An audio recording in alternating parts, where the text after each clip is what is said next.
Toulouse, le 12 mars 2020. Oula, stop! Épargne-moi les détails, s'il te plaît, maman. Je ne te comprends vraiment pas. T'ai-je donné tant de détails sur notre première relation sexuelle? Pas que je sache, alors cesse un peu tes gamineries. Surtout qu'une fois encore, tu te trompes lourdement. Ah oui, avec la vague de chaleur, tu veux me faire croire que vous n'avez pas couché ensemble. Je ne veux pas te faire croire, je te dis la vérité. Pour être honnête, j'en avais envie, mais ton père m'a freiné dans mon élan. Quoi? C'est papa qui a refusé? Avec vous, il y a de quoi briser des stéréotypes. On dit toujours que les mecs ne savent pas contrôler leurs pulsions. C'est peut-être vrai pour certains, mais ton père est vraiment un homme très respectueux, avec beaucoup de principes moraux. Enfin, il avait déjà couché avec toi, cela dit. Et ce n'est pas un jugement, c'est juste un constat. C'est totalement vrai ce que tu dis. Mais nous n'avons commis cette erreur, et encore, je ne sais même pas si je peux qualifier notre geste d'erreur une seule fois. J'ai du mal à voir notre acte comme une erreur. Oui, j'ai trompé mon mari et avec son frère en plus. Je reconnais que c'est choquant. Mais il y a eu tellement d'amour depuis que je ne peux rien regretter. Toulouse, le 23 décembre 2002. Pierre repousse doucement Caroline. Non, ma chérie, s'il te plaît. Tu n'as pas envie de moi? Bien sûr que oui. Qu'est-ce que tu racontes? Tu n'imagines pas à quel point je dois me maîtriser en ce moment. Mais très sincèrement, j'aurais l'impression de salir notre histoire si nous faisons l'amour maintenant. De quoi parles-tu? Caroline, tu es mariée et tu vis encore avec mon frère. Nous avons déjà couché ensemble une fois, et c'est une fois de trop.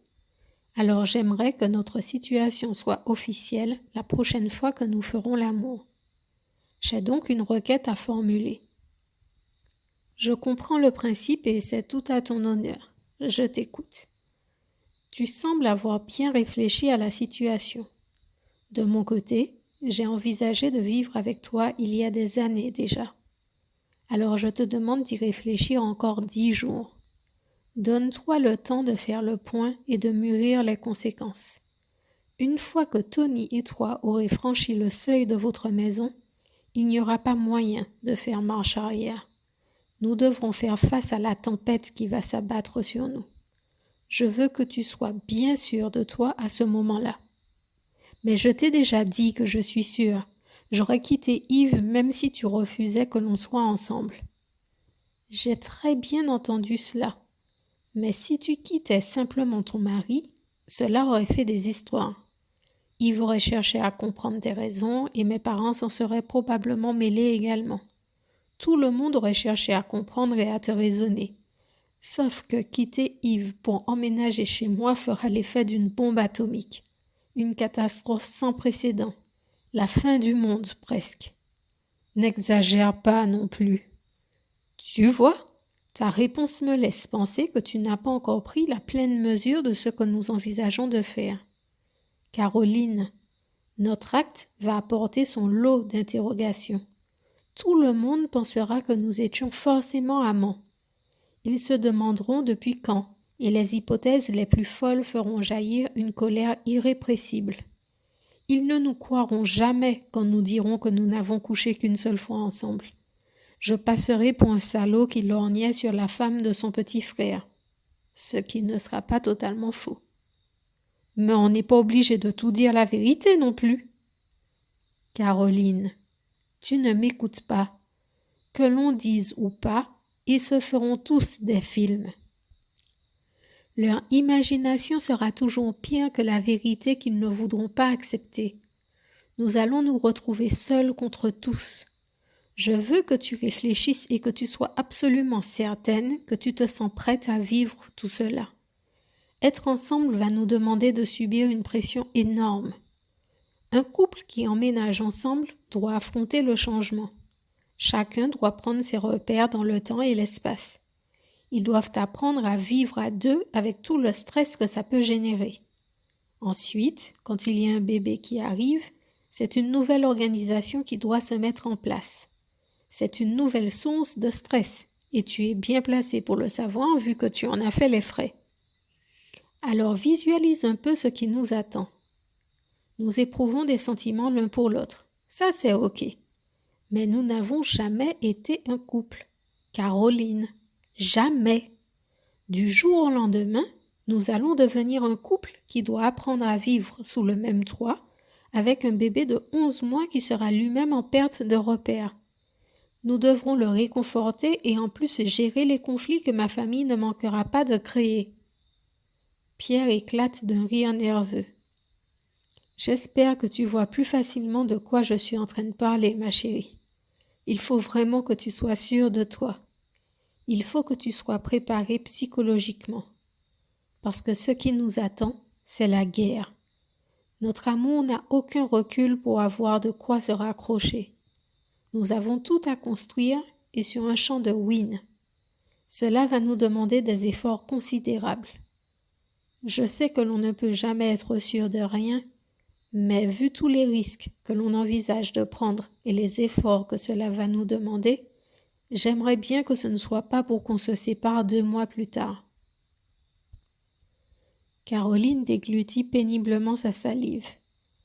Elle avait pensé aux répercussions, oui, mais pas dans les moindres détails comme venait de lui exposer Pierre. Elle se sent déjà à bout de souffle, juste en l'ayant écouté. Elle inspire un grand coup. Et malgré tout ce que tu viens de dire, tu te sens prêt à vivre avec Tony et moi? Vraiment? Ma chérie, moi j'ai envisagé, je pense, au plus proche de la réalité, ce qui nous attend. Je suis conscient que ce sera le parcours du combattant. Moi, je me sens prêt. Je veux juste être sûr que tu l'es autant que moi. Si tu ne le sens pas, on peut peut-être envisager une autre option. Ah oui? Laquelle? Tu peux te séparer d'avec Yves et prendre un appartement avec Tony. Tu laisses passer la tempête qui sera forcément plus tranquille. 1 an après, on pourrait tenter d'officialiser notre relation. Les choses se seront peut-être un peu tassées. Avec un peu de chance, Yves aura une nouvelle compagne. Ce ne sera pas vécu comme une trahison, même si je me doute qu'il n'appréciera pas aisément que je sorte avec son ex-femme. Néanmoins, je pense qu'en faisant ainsi, les turbulences seront moindres. Je vois, oui. Et pendant cette période-là, nous nous verrions en cachette. Non, non et non. Je veux avoir l'esprit tranquille autant que possible et ne pas avoir à trop mentir. Je pourrais même tenter d'obtenir sa bénédiction avant. Lui dire que j'avais déjà des sentiments pour toi quand vous étiez en couple, mais que je n'avais rien fait. Te soutenir durant votre séparation avait renforcé mon affection pour toi, et je lui demanderai sa bénédiction avant de te parler. S'il me la refuse, je lui dirai que j'ai voulu la jouer réglo en espérant qu'il soit compréhensif, mais que je te déclarerai ma flamme tout de même et que seule ta réponse compterait. Caroline le regarde stupéfaite. Mais tu as pensé à tout, ma parole. Pierre éclate de rire avant de lui déposer un tendre baiser sur le front. Je me découvre des talents de tacticien. Je ne joue pas aux échecs pourtant, mais je crois que je devrais m'y mettre. Tu pourrais, mais je ne crois pas que tu auras le temps.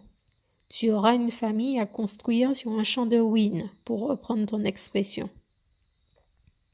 Ah, donc ma deuxième option ne t'intéresse pas. Je trouve que tu devrais y réfléchir plus sérieusement. J'ai Dijon pour le faire, je crois. Mais à chaud, maintenant, je ne trouve pas cela juste. Reculer notre possibilité d'être ensemble tous les deux d'une année, je trouve cela long. Qui sait ce qui peut nous arriver entre-temps? Tu crains de tomber amoureuse de quelqu'un d'autre? Et pourquoi pas toi? C'est surtout que depuis que nous avons fait l'amour, ma libido s'est réveillée. Enfin pour toi. Je m'imagine très mal dans mon lit tous les soirs à me languir de tes caresses pendant 1 année. C'est très long, non? Je partage ton avis. Cela peut paraître une éternité maintenant que nous connaissons nos sentiments. Je te donne 10 jours pour y réfléchir.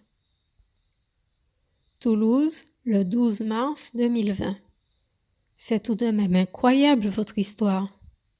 Et pourtant, c'est la nôtre. Je peux concevoir qu'elle ne soit pas banale, et même digne d'un soap américain. Mais c'est notre histoire, bien réelle. Isabelle, ma chérie. Quoi, maman? Je suis un peu inquiète à ton sujet. Moi? Mais pourquoi? Qu'est-ce que j'ai fait? La fille qui t'a insultée au lycée. Tu exagères, maman, ce n'était pas une insulte. Sa remarque est peut-être méchante, mais c'est tout. Tu ne vas pas en faire un drame tout de même. Tu es sûre qu'il ne s'agit que de cela? Je ne voudrais pas que tu sois victime de harcèlement et que tu ne nous dises rien. Je sais comment cela peut finir, ce genre d'histoire. Des fois, tu ferais mieux d'éteindre les infos. Tu vois le mal partout et tu dramatises toujours tout. Caroline pousse un profond soupir. Pierre lui tient parfois le même discours. Ce n'est pas de sa faute si elle se comporte comme une maman poule. Gabrielle lui avait fait la remarque également. Mais c'est plus fort qu'elle. Elle fait des efforts pourtant, mais peut-être pas suffisants aux yeux des siens. Tu me promets que tout va bien? Que ce soit au lycée ou à la gymnastique, dans le bus, peu importe, tout va bien? Je te le jure, maman. Je pense avoir suffisamment de caractère pour gérer si j'ai un souci demain. Mais dans le cas où j'aurai besoin d'en parler, je ferai appel à vous, à papa et à toi. Promis. Je préférerais même que tu nous parles même si tu réussis à régler la situation toute seule. Au moins, nous saurons ce qu'il se passe, s'il te plaît. Ok, maman, c'est promis. Tu continues? Je sais déjà quelle décision tu as prise au bout des 10 jours, mais je veux les détails. Toulouse, le 25 décembre 2002.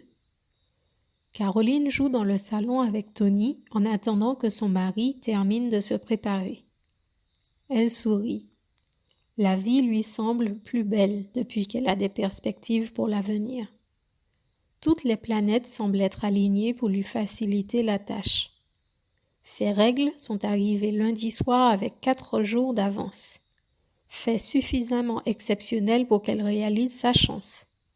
Elle a, grâce à cela, l'excuse parfaite pour repousser les avances de son mari. Elle soupire de plaisir. Elle a décidément une chance de cocu. Elle sourit de sa réflexion. Il ne manquerait plus qu'Yvette une maîtresse. Ce serait parfait, une véritable aubaine. Elle réalise que malgré tout, cela n'atténuera pas le fait qu'elle parte avec son frère. Il ne faut pas rêver, quand même. Bravo, mon ange, viens voir maman. Allez, encore 2 pas. Bravo, mon chéri. Elle serre son fils dans ses bras. Tony a fait des progrès fulgurants depuis dimanche. À croire que sa peur de marcher s'est envolée, comme par magie. Il ne pleure même plus quand il tombe. Il la cherche dorénavant du regard puis se relève aussitôt. Elle fait des efforts considérables pour l'encourager à chaque fois. Son cœur fait des bonds à chaque chute, mais elle se maîtrise pour ne pas lui montrer sa panique. « Vous êtes prêts à partir? » Nos sacs sont prêts, mais je ne lui ai pas encore mis son manteau. J'attendais ton feu vert. Tu peux le lui mettre alors. Je prends les sacs et je vais faire tourner le moteur en vous attendant. Ok, à tout de suite. Caroline prend Tony dans ses bras. Elle l'embrasse tendrement dans le cou. Il rit aux éclats. Mama! Le cœur de Caroline cesse de battre un instant. Mon Dieu, elle a bien entendu? Répète pour maman, mon cœur. Maman. Mama. Elle sent les larmes couler sur ses joues. Elle ne pouvait pas rêver plus beau cadeau pour Noël. Son fils évolue à la vitesse grand V maintenant. C'est parti pour lui. Elle lui enfile sa doudoune puis met la sienne. Elle le porte jusqu'à la salle de bain. Elle doit se rafraîchir le visage. Son col noir a laissé quelques traces sur le passage des larmes. Vous en avez mis du temps. Tony a dit maman. Quoi? Tony, Il a dit maman quand je m'apprêtais à l'habiller. C'est pratique ça. Comme par hasard, il dit maman quand il n'y a aucun témoin autour. Mais pourquoi tu dis ça? Pour quelle raison je mentirais? Pour quelle raison aurait-il dit Paca dimanche? Tu dois être jalouse qu'il ait dit papa avant de dire maman. Mais quelle importance enfin! Qu'il dise papa ou caca en premier, je suis juste heureuse que mon fils dise ses premiers mots. Je n'arrive même pas à croire que tu puisses me sortir un truc pareil. Bon, c'est bon, on ne va pas en faire toute une histoire. Allons-y maintenant. Caroline se retient de lui répondre. Si elle s'écoute, elle détache son fils du siège, prend ses sacs et lui dit de s'en aller sans eux. Le désir de pouvoir croiser Pierre et surtout le fait d'avoir invité Gabriel l'oblige à être raisonnable. Mais ce n'est pas l'envie qui la démange de l'envoyer bouler. Bientôt, toute cette mascarade sera terminée.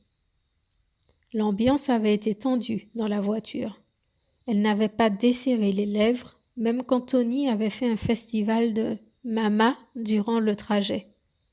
Yves lui avait fait remarquer que Mama n'était pas maman. Il avait eu la décence de ne pas insister face à son silence. Caroline redouble d'efforts pour faire bonne figure devant ses beaux-parents. Son irritation s'estompe à chaque pas qui la rapproche de Pierre. Elle n'aurait pas pensé revivre ce genre d'émoi un jour. Ce qu'elle ressent lui rappelle un peu les premiers temps avec Thomas. Elle était jeune et naïve. Elle pensait que ce serait l'amour de sa vie, le seul et unique. 13 ans plus tard, force est de constater qu'elle s'est trompée sur toute la ligne. L'amour apparaît parfois comme par enchantement et peut s'en aller comme il est arrivé. Dans le cas de Pierre, il était arrivé comme un voleur. Elle avait été surprise par l'attaque. Et la voici maintenant en train de faire la bise à son beau-frère. Comme si de rien n'était, alors que son cœur voudrait juste bondir de sa poitrine. Soudain, une terrible angoisse lui serre la gorge. Et si un jour ce qu'elle ressent en cet instant disparaissait à son tour? N'est-elle pas sur le point de faire une terrible erreur? Comment peut-elle être sûre de prendre la bonne décision? Seigneur, dans quel pétrin s'est-elle fourrée cette fois? Son téléphone sonne dans son sac. Elle décroche aussitôt. Coucou, Gabriel. Salut, Caroline. Je tiens à m'excuser, mais je serai en retard d'une dizaine de minutes. J'ai été retenue à l'hôpital plus longtemps que je ne le pensais. Rassure-toi, nous venons juste d'arriver. Je transmets tes excuses à Louis et Madeleine. À tout de suite. Prudence sur la route. Je ne trouve pas très poli ce que nous sommes en train de faire là, sérieux. Ça me met mal à l'aise. J'ai été obligée de mentir en plus. Tu es sûre que cette discussion ne peut pas attendre un autre jour? Je suis en train de péter les plombs, Gabi. J'ai besoin de me confier à toi. Tu pourras m'aider à y voir clair, j'en suis sûre. Tu m'avais dit de ne pas m'inquiéter, mais là maintenant tu parles de péter les plombs. C'est grave ou pas? Il faudrait savoir. Gabriel, je t'en supplie, écoute-moi s'il te plaît. Plus vite je t'aurai parlé, plus vite on descendra. Ça te va, s'il te plaît? Je crois bien que tu ne me laisses pas le choix. Je t'écoute. Gabriel est agacé. Aussitôt le déjeuner terminé, Caroline avait présenté ses excuses en disant que c'était elle, Gabriel, qui souhaitait lui parler un instant en privé. Louis et Madeleine leur avaient proposé de disposer de la chambre d'amis pour être au calme. Ils avaient tout de même dit à Gabrielle qu'elle pouvait compter sur leur soutien à tous si elle avait besoin de quoi que ce soit. Elle s'était sentie obligée de mentir en s'inventant un chagrin d'amour. Leur invitation lui était de grand réconfort et parler avec son amie finirait de lui remonter le moral. « Mais non, tu me fais une blague. Nous sommes le 25 décembre, Caroline. Tu dois te tromper de date. »« J'ai l'air de plaisanter, tu trouves ?» Caroline pousse un profond soupir. À voir l'expression du visage de son amie, elle réalise que c'est une nouvelle vraiment difficile à digérer. Pierre a probablement raison. Elle n'a visiblement pas bien analysé la situation. Elle est tellement dans sa bulle qu'elle est certainement déconnectée de la réalité. Les traits surpris et horrifiés de sa meilleure amie sont en train de la faire atterrir brutalement. « Caroline, tu es en train de me dire ici, dans la maison de tes beaux-parents, que tu envisages de te séparer de leur fils cadet pour leur fils aîné. Tu es sérieuse, vraiment. Gabrielle, je pense qu'il y a bien d'autres sujets pour rire dans la vie. D'ailleurs, ma blague serait pourrie, vu que tu n'as pas du tout ri, loin de là. Oh putain, tu es sérieuse, Seigneur. Que veux-tu que je te dise? Je ne sais pas, Gabi, je ne sais pas. Il y a 2 jours encore, j'étais sûre de moi. Même en quittant la maison ce midi, j'étais sûre de moi. J'ai failli insulter Yves avant de venir et tout claquer là. C'est en pensant à toi que j'avais invité que je me suis calmée. Je me suis dit qu'il ne s'agissait plus que de patienter quelques jours encore. Je ne sais pas pourquoi. Le stress s'est emparé de moi en voyant Pierre. Je me suis sentie perdre toute ma détermination. Je me sens perdue maintenant. Cela me paraît compréhensible, cela dit. Ce n'est pas rien, Caroline. Nous sommes le jour de Noël, une fête super importante qui rassemble toutes les familles dans un même élan d'amour et de partage. Or, ce que vous envisagez de faire fera voler cette famille en éclats. Je trouve cela terrible comme décision. Merci, mais tu ne m'aides pas là. Tu m'enfonces un peu plus à chaque mot. Caroline, tu permets, s'il te plaît? Tu vis avec ça depuis plusieurs jours. Moi, tu me l'apprends à l'instant et tu voudrais que j'encaisse de suite? Je suis désolée, mais il me faut un moment pour me faire à l'idée. Je te demande pardon, Gabi. Je sais bien que ce n'est pas de ta faute, mais je me sens tellement mal en ce moment. Et je n'ai personne avec qui discuter. Pierre a été formel. Hormis aujourd'hui, il est hors de question que nous soyons en contact avant le 3 janvier. Pas d'appel, pas de message, rien. Je suis seule à devoir gérer mes angoisses et là je commence à avoir peur. Toulouse, le 12 mars 2020. Mais papa était dur. Pourquoi deviez-vous rester sans vous parler?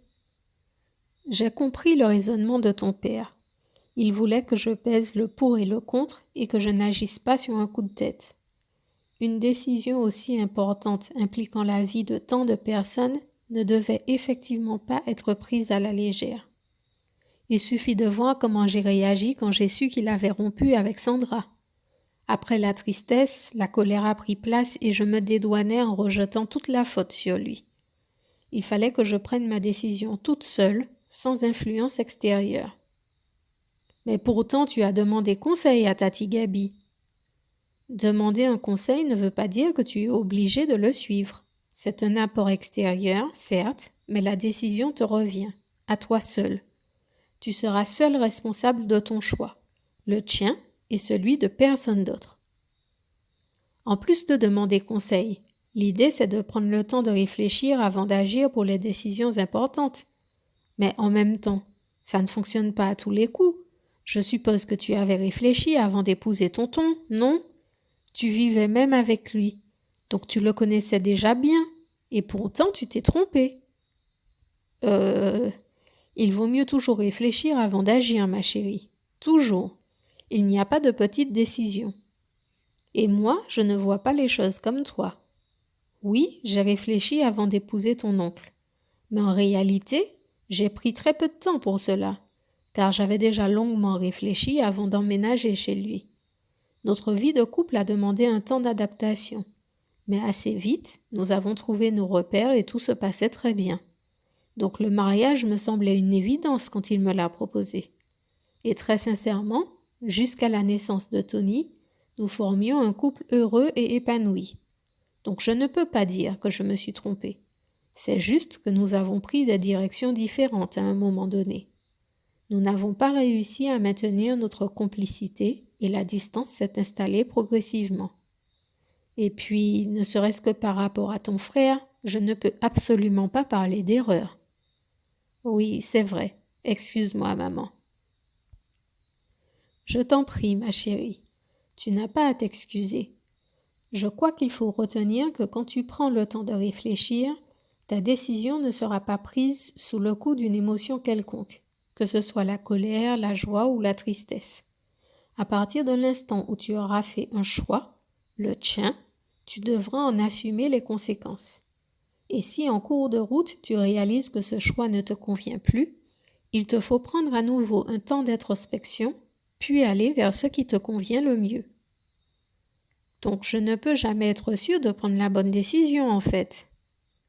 De mon point de vue, au contraire, tu feras toujours le bon choix, celui qui correspond à tes aspirations du moment. Mais comme la vie est changement, quand tu évolues, tes aspirations changent aussi. Par conséquent, tu te diriges vers les nouveaux choix qui seront plus adaptés à ton nouveau toi. Donc depuis, papa et toi n'avez pas changé? Ou alors vous avez changé dans le même sens? Tu penses bien qu'après 17 ans de vie commune, nous avons changé. Il suffit de prendre l'exemple de ta naissance. Cela a forcément eu des répercussions sur notre routine habituelle. Nous nous sommes organisés pour faire face ensemble. Je pense qu'un couple doit faire des compromis et bien communiquer pour s'entendre dans la durée. Oui, mais les compromis ne devraient pas être à sens unique. J'espère que tu ne le prendras pas mal, hein? Surtout que tu t'es beaucoup améliorée à ce sujet. Mais maman, avant, il fallait surtout faire comme tu voulais. Tu pensais peut-être communiquer, mais ce n'était pas le cas. Je m'en suis rendu compte. Je ne sais pas à quel moment la situation a dérapé avec ton père. Mais au début, nous étions souvent d'accord sur tout. Je n'ai pas vu à quel moment j'ai pris l'ascendant et que ton père préférait s'effacer pour ne pas créer de conflit. Mais je fais des efforts pour maintenir l'équilibre maintenant. Ça se voit quand même. Je l'ai dit que tu t'es amélioré, donc oui, ça se voit. Toulouse, le 28 décembre 2002. Caroline fixe la statue de la Sainte Vierge portant l'enfant Jésus entre ses bras. Elle prie sans cesse depuis 3 jours. Elle a besoin de se réconforter et croire qu'elle ne finira pas en enfer si elle choisit de quitter son mari. Ce qui la soulage déjà est de savoir qu'elle n'avait pas fait de mariage religieux. Ses parents avaient insisté au départ, mais elle avait réussi à les convaincre qu'elle ne voyait aucune nécessité de se marier à l'église. Elle n'y avait pas mis les pieds depuis des années, donc elle trouvait un peu hypocrite de le faire juste pour célébrer son union. Gabrielle avait finalement réussi à lui donner son avis sur sa situation. Elle trouvait l'épreuve difficile à vivre. Néanmoins, elle estimait que Caroline était trop jeune pour rester dans un mariage qui ne la rendait plus heureuse. Elle l'avait rassurée au sujet de Tony en disant que par les temps qui courent, les couples divorcés étaient bien plus fréquents qu'auparavant. Ils ne seraient pas autant marginalisés qu'elle-même l'avait été quand ses parents s'étaient séparés. Dans les années 80, ce n'était pas aussi courant. Et pourtant, elle est aujourd'hui une jeune femme brillante et équilibrée. Elle était convaincue que ses parents avaient pris la meilleure décision pour eux tous, car la paix était revenue après la séparation. Elle était du même avis que Pierre et Caroline concernant le fait que les enfants ressentent tout ce qui se passe dans un couple.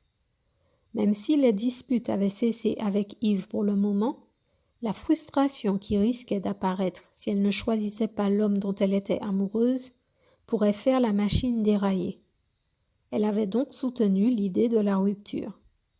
Gabrielle estimait que les enfants issus de couples séparés n'étaient pas forcément plus fragiles sur le plan psychologique. Selon elle, des parents heureux restent l'essentiel dans la construction de l'enfant. En couple ou non, ce sont les parents qui montrent l'exemple du bonheur à leurs enfants. Par contre, elle n'arrivait pas à se décider sur la suite. Il lui semblait que ce serait moins violent de prendre d'abord un logement seul avec Tony. Ce serait moins difficile à accepter pour la famille entière.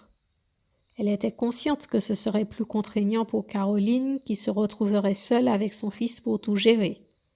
D'un autre côté, mettre sa vie amoureuse sur pause durant 1 année lui paraissait long et douloureux à envisager. Gabrielle avait conclu en disant à son amie qu'elle la soutiendrait quelle que soit sa décision. La rupture lui semblait inévitable et actée. La suite dépendrait uniquement de son courage et de sa force pour choisir une des options. Depuis, Caroline s'est tournée vers la prière. Elle qui avait mis Dieu de côté dans sa vie depuis tant d'années, a aujourd'hui besoin de lumière et d'inspiration divine pour avancer. Les jours défilent et elle ne voit toujours pas quelle solution choisir. Elle a profité de la messe des innocents pour venir se recueillir.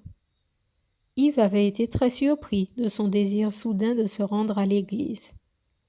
Elle avait mis en avant le fait de vouloir rendre grâce pour le premier Noël de leur fils.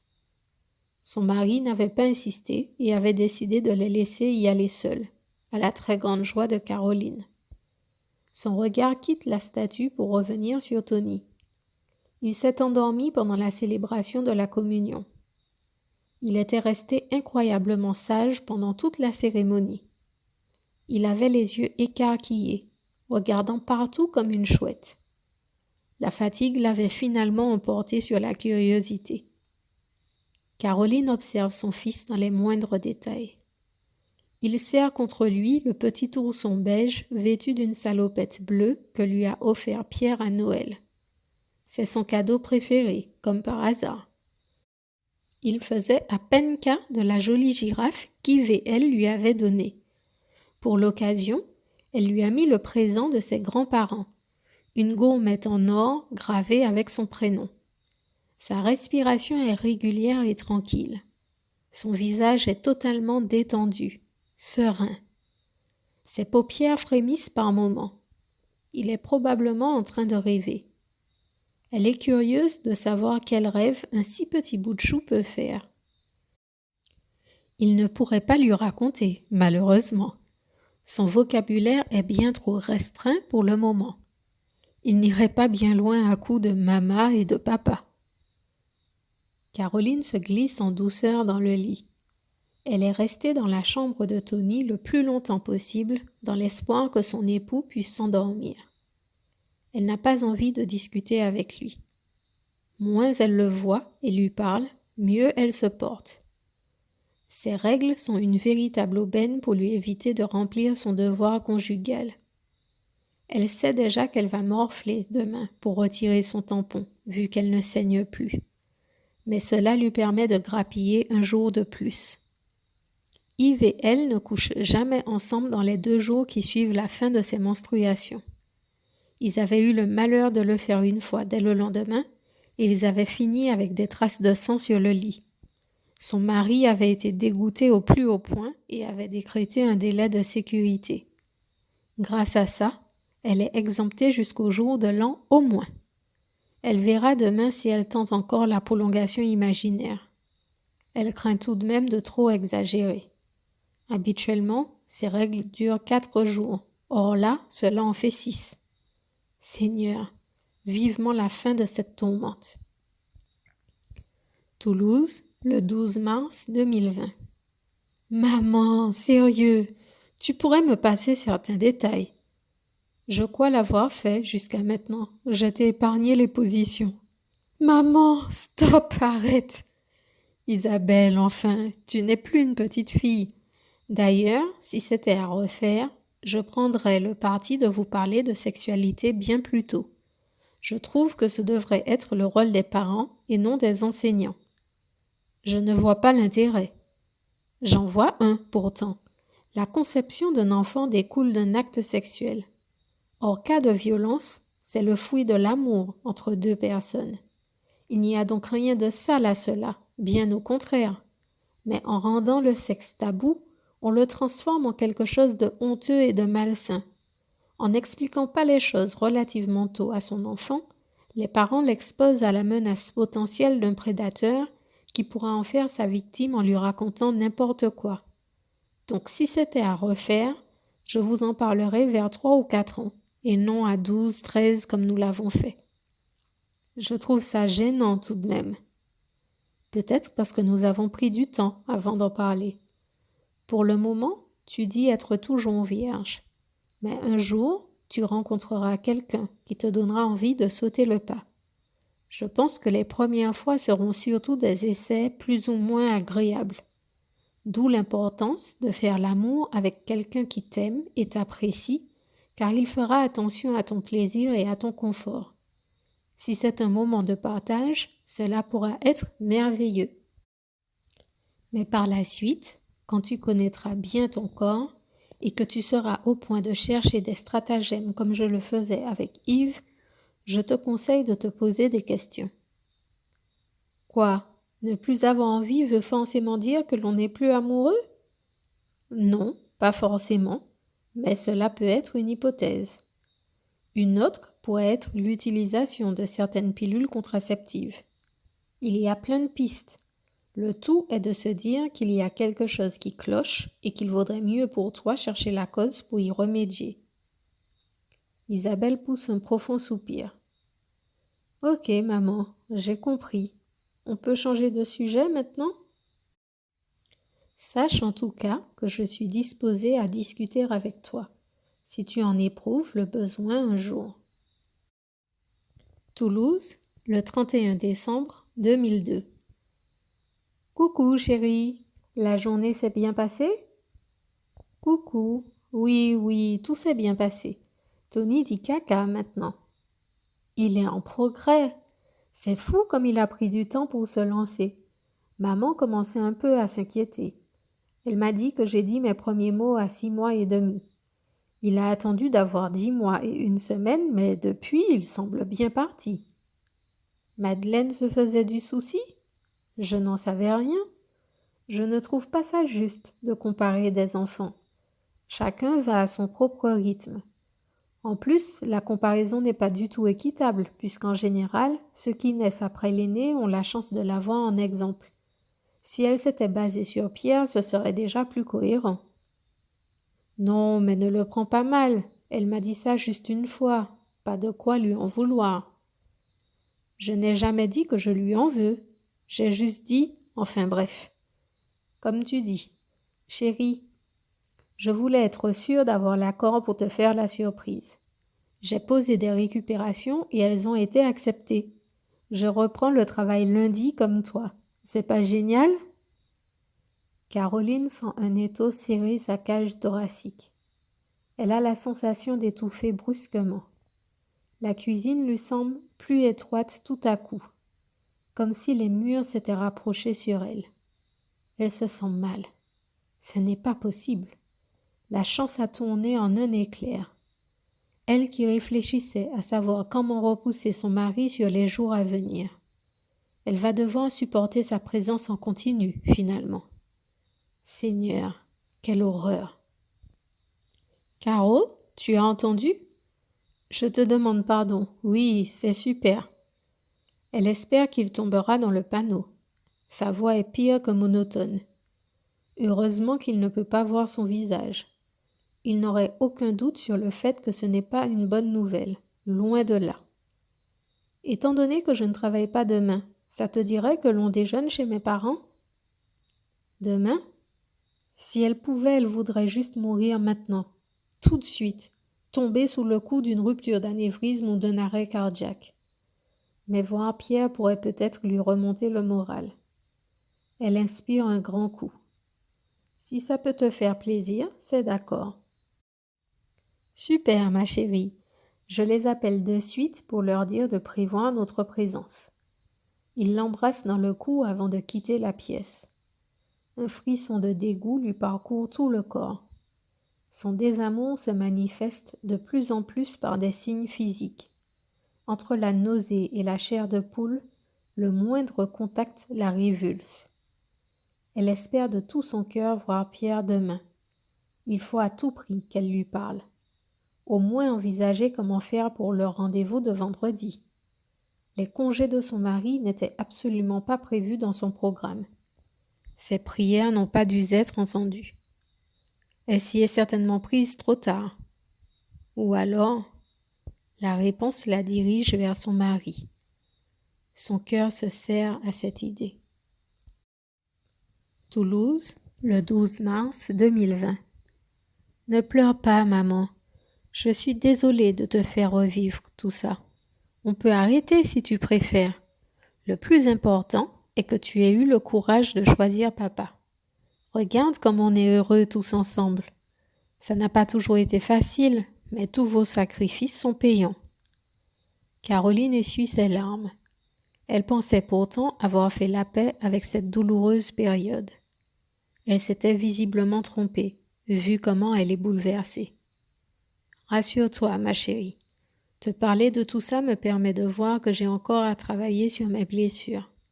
Pleurer me fait du bien, au contraire. Eh bien, pleure alors. Tu veux que je te prépare un peu de thé, le temps que tu te refasses? Merci, mon ange. C'est une bonne idée, je te remercie. Je vais dans la salle de bain pour me laver le visage. D'accord, à tout de suite, maman. Caroline laisse l'eau fraîche lui saisir la peau. Elle ressent les picotements liés au froid. Elle ferme le robinet et attrape sa serviette sur le séchoir électrique. Elle regarde son reflet dans le miroir. Elle pensait sincèrement aller bien. Se remémorer les souvenirs du passé font ressurgir toutes les peines qu'elle pensait enfouies. Oui, c'est le bon terme. Enfouies, mais pas cicatrisées. Elle est consciente d'avoir pris des décisions terribles. Elle ne regrette rien, pourtant. Mais elle ne peut s'empêcher de se demander comment Yves vit avec cette trahison. Ils ont fait la paix depuis quelques années. Son remariage y est certainement pour beaucoup. Sa nouvelle épouse l'avait poussé à reprendre contact avec Tony. Mais dans le fond, ils n'ont jamais vraiment pris le temps de discuter, de s'expliquer. Elle pousse un profond soupir. Elle devra en discuter avec Pierre pour savoir comment faire pour tourner véritablement la page. Elle range sa serviette pour rejoindre le salon. Une tasse de thé au citron fumant est posée sur la table basse. « Je te remercie, ma chérie. »« Maman, si tu préfères arrêter... » »« Non, non, la suite est intéressante, je trouve. Les congés d'Yves, qui me semblaient une véritable catastrophe, se sont finalement révélés être une pure bénédiction. Mes prières avaient été parfaitement entendues et exaucées. Mais à ce moment de l'histoire, j'étais à 1000 lieues de m'en douter. Ah oui, je veux la suite alors. Toulouse, le 1er janvier 2003. Caroline se frotte vigoureusement avec son gant de crin. Elle sait pourtant que s'arracher la peau ne changera rien à ce qui vient de se passer. Elle avait fait des efforts pour ne pas lui vomir dessus. Elle ne pourra plus tenir ainsi longtemps. Elle ne peut décemment pas s'infliger une telle souffrance. Sa langue dans sa bouche la rendait déjà malade. Le reste avait été encore plus pénible. Elle n'arrive même plus à pleurer. Il lui faut mettre un plan en place avec Pierre, le plus vite possible.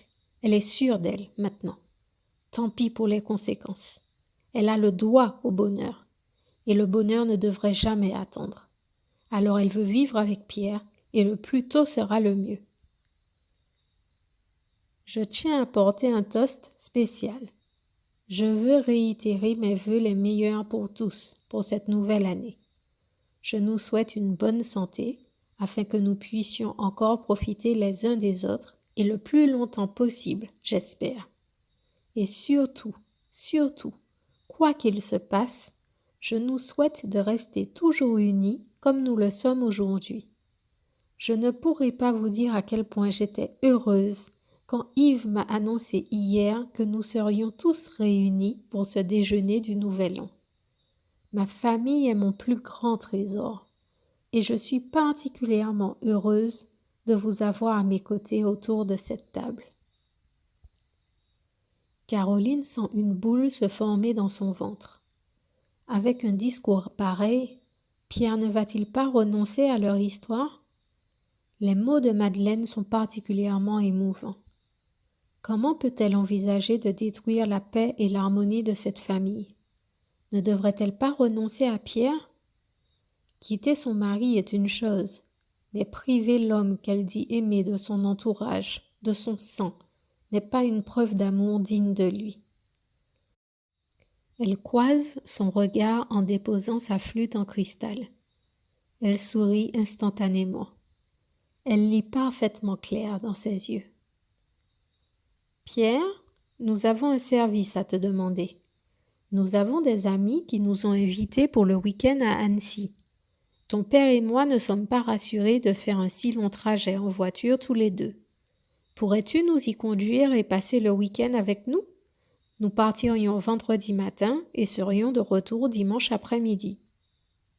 Je suis vraiment désolée, maman, mais j'ai des consultations prévues toute la journée de vendredi. Je me serais fait un plaisir de vous accompagner, mais vraiment, je ne peux pas reporter autant de rendez-vous. Vraiment désolée. Yves peut vous accompagner. La phrase avait jailli de la bouche de Caroline. L'opportunité était trop belle pour ne pas la saisir. Madeleine se tourne vers son fils cadet.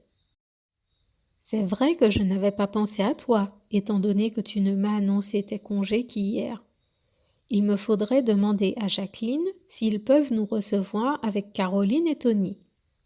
Je ne peux pas vous accompagner, malheureusement. J'ai un rendez-vous chez le médecin vendredi et je ne peux pas l'annuler, depuis le temps que j'attends. De quel médecin tu parles? Je n'étais pas au courant. C'est ma visite annuelle chez le gynécologue. J'ai probablement oublié de t'en parler. J'ai pris le rendez-vous il y a bien longtemps déjà. Caroline, tu es sûre de ne pas pouvoir le modifier? Je pense que nos amis seront ravis de connaître notre petit-fils. S'il y a de la place pour un, il y en a forcément pour vous trois. Vous seriez tous dans la même chambre le temps du week-end. Non, Madeleine. Les rendez-vous se prennent au moins 3 mois à l'avance, et cela me ramènerait trop loin en cas d'annulation. Par contre, cela ne me pose aucun problème qui vous accompagne. Vous voyagez si peu. Pour une fois que vous avez une belle occasion, ce serait dommage de ne pas en profiter. N'est-elle pas adorable, notre belle-fille? Elle accepte volontiers de nous prêter son mari pour 2 jours. Yves se tourne vers elle. Tu es sûre que ça ne te dérange pas? J'en suis certaine. Je trouve cela génial que tu puisses permettre à tes parents de s'évader un peu de leur tanière. Adjugé vendu, alors. Caroline sourit de toutes ses dents. Cette année commence finalement bien mieux que ce qu'elle pensait hier soir en se couchant. Elle tourne la tête discrètement vers Pierre. Il avait le nez fourré dans son assiette de velouté de potiron au marron. Mais son intuition lui dit qu'il jubile lui aussi intérieurement. Elle goûte à son tour sa soupe. Elle est vraiment délicieuse. Le nœud qui serrait ses entrailles il y a peu s'est totalement envolé, disparu. Elle va pouvoir profiter pleinement des talents de cuisinière de sa belle-mère. Ce déjeuner risque fort bien d'être le dernier qu'elle fera dans cette maison. Toulouse, le 12 mars 2020. Alors là, ni une ni deux, tu t'es débarrassée de ton mari. C'est pas bien ça, maman. Tu finiras en enfer. Isabelle éclate de rire en prononçant ces derniers mots. Je plaisante, maman, je te rassure. Je suis en paix avec ça. Certains mènent toute leur vie dans l'attente d'un éventuel paradis ou enfer lors du jugement dernier. Moi, je prends le parti de me dire que seul l'instant présent compte. Rester avec Yves m'aurait plongé plus fond que l'enfer que je vivais déjà, alors que choisir ton père m'a ouvert grand les portes du paradis. Chacun sa façon de vivre sa vie, ici et maintenant, ou un hypothétique au-delà. De toutes les façons, ta vision de Dieu est spéciale. Si tu crois que c'est lui qui a tout fait pour te faciliter la tâche pour quitter ton mari, moi je trouve cela plutôt contradictoire avec les 10 commandements. Moi je dis que je vous aime et que par conséquent, j'ai envie de vous voir heureux. Si demain tu es mariée et que tu es malheureuse au bout de quelques années, devrais-je te dire de ne pas t'en aller? Ce serait très malvenu de ta part quand même. Il faut un minimum de cohérence aussi. Soit. Donc, dans ma vision des choses, je veux le bonheur de mes enfants. Comment veux-tu que je croie en un Dieu qui ne voudrait pas la même chose? Dieu aurait voulu que je sois malheureuse, ainsi que Tony et même Pierre? Et Yves aussi? Forcément, si tu mets Dieu à ta sauce, mais peut-on seulement connaître Dieu? Alors là, ma chérie, je trouve que c'est une excellente question, mais je te laisse cette dissertation et je passe mon tour. Aurais-je le droit d'écrire la même phrase sur ma copie au prochain devoir de français? Prends tes responsabilités, ma chère. Je pense que ton professeur n'aura pas l'humour nécessaire pour te mettre autre chose qu'un zéro. Donc si tu veux courir ce risque, à toi de voir. Je te répète que tu vas à l'école pour construire ton avenir et pas le mien. Donc ton bulletin scolaire te concerne en fait. Pfff, je sais maman, c'était juste une blague.